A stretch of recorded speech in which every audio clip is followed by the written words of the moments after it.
Hey guys, today we're going to do a little update on the G2 reverse osmosis Waterdrop water filter. So it's been a year since I installed this, and this is the faucet coming out here, and I haven't had any issues, which is great. It works every time so far and delivers really nice clean water. So just recently it started beeping, and if I turn it on, you guys can maybe hear, it's under here.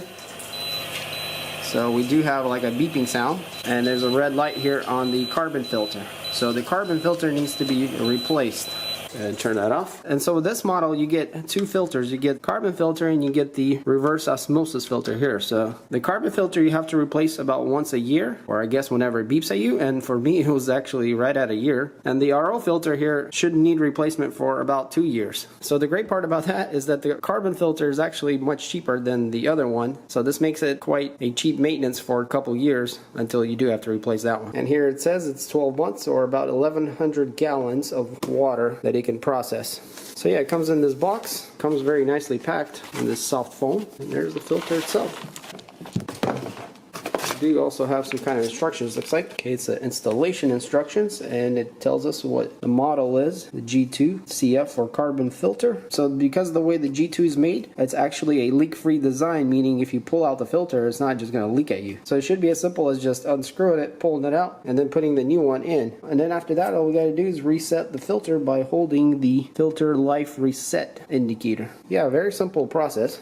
So let's go ahead and open up this new one. It's come with a nice little cover here. So we got all of our O-rings. So yeah, these things are very nicely made and very convenient the way you just change them like this. It's got a pretty good weight to it too. Alright, so let's just go ahead without doing anything else and go ahead and unscrew it. So we're just gonna counterclockwise the filter. And that one's really easy actually. And there it goes, it just pops right out.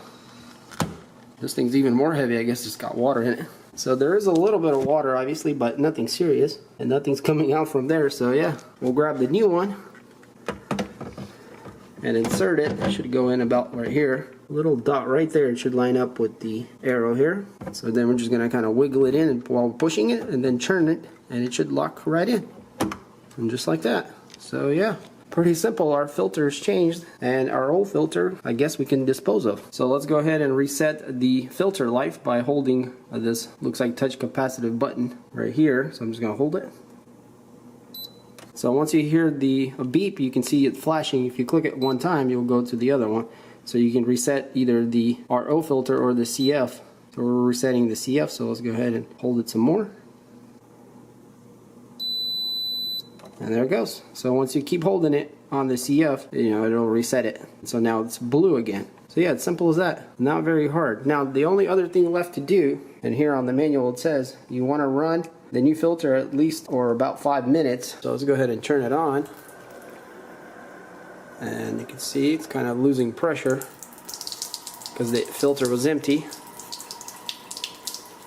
But it's going just fine now. I don't really see any kind of carbon or anything coming out of it. But yeah, we're just gonna leave it on for about 5 minutes so it can clean itself. And I can hear it sounds a little bit different. I think there might be some air in there that it's trying to get through. So it's been about 5 minutes. Let's go ahead and turn that off. Alright guys, well hopefully you enjoyed this video.